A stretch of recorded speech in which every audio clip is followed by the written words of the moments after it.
kedy už konečne pochopíte tú ozajstnú príčinu vojny na Ukrajine.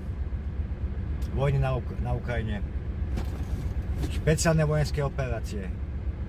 Neustále tu musíme hovoriť, že všetko to začalo Majdanom 2014.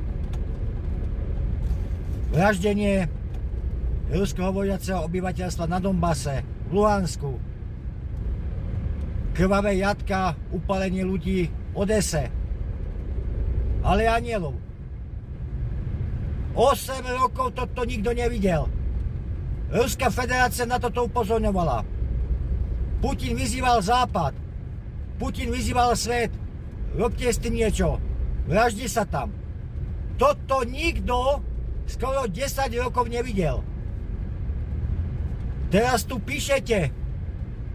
Rusko je agresor. Agresor. Ani to nebolo vôbec nikdy dokázané.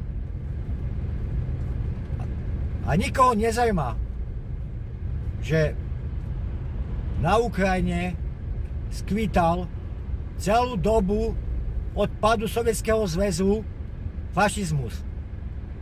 Preboha, vy veľmi rýchlo zabúdate na to, čo sa dialo počas druhej svetovej vojny. Kedy konečne si svet uvedomí, že fašizmus stále skvéta. Také spoločenstva, také OZ, ako mier Ukrajine.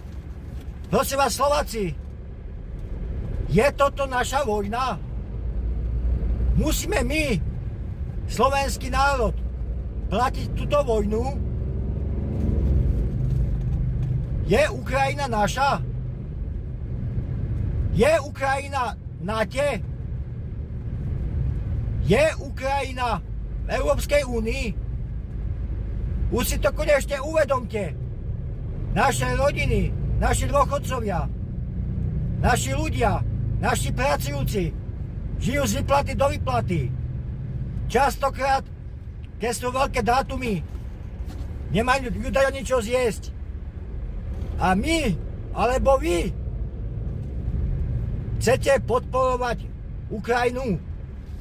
A kde sú tie milióny ľudí po celej Európe, po celom svete? Prečo nebojujú za svoju vlast? Ja, keby bola ohrozená moja vlast, určite by som bojovať išiel za Slovensko. A bolo by mi to jedno, či by nás napadlo USA alebo Rusko. Prečo títo ľudia sú po celom svete a nebojujú za svoju vlast? Prečo? Je to veľmi jednoduché. Keď som sa ich na toto pýtal, povedali mi toto. A ty by si išiel bojovať proti Rusku? Ukrajinci dobre vedia, že proti Rusku sa vyhrať nedá. Oni si to uvedomili. Ale tento skúrený Západ si to neuvedomuje. Aj keby použili všetky zbrane, jadrový potenciál, aj tak, keby zničili Rusko, tak svet nebude. Kurva, si konečne toto uvedome.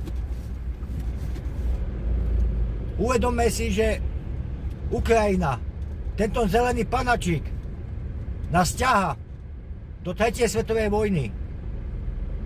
Jemu je jedno, on dobre vie, tento feťak, že on je vlastne už živá mŕtvola. Že iného nečaká. Buď bude obesený niekde na Ukrajine, alebo odjebú Angličania. Veď to je také ťažké pochopiť. Spomeňme si na dejiny.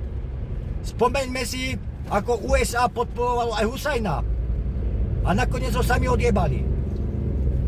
Môžeme spomenúť ďalších a ďalších ľudí, koho podporovalo USA. A už nie sú medzi nami. Uvedomme si, že toto všetko je len divadielko USA. Aj Trump je len biznismen. On sa stiahne z Európy a nechá, aby sme sami Európania vraždili medzi sebou. Kedy to už Slováci konečne pochopíte, že toto všetko, čo sa vlastne deje, je len divadlo. Všetko, čo sa týka Ukrajiny. Ja nechápem, prečo sa nestaráme skôr do našich vecí, aby sme mali čo zjesť, aby sme dobre žili, aby sme žili v mieri. Mesto toho sa peniaze, obrovské miliardy eur, dávajú Ukrajine. Dávajú na výzbroje. NATO chce od nás viac ako 5% na výzbroje. Prosím vás ľudia, však nemáme čo zjesť, nemáte čo zjesť. Naši dôchodcovia žijú s minimálnym dôchodkom. Toto vám nevadí? Ale budeme neustále podporovať Ukrajinu. Veď už si konečne uvedome, že toto nie je naša vojna. Keď Zelenský chce, nech sa tam mláti. Keď Putin chce, nech sa tam mláti. Ale prosím vás, neťahajme do toho naše malé Slovensko. Veď nás by roztrhali v zuboch.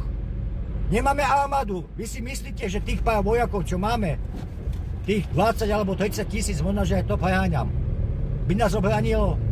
Ste smiešní. Však my nemáme nič. Absolútne nič nemáme.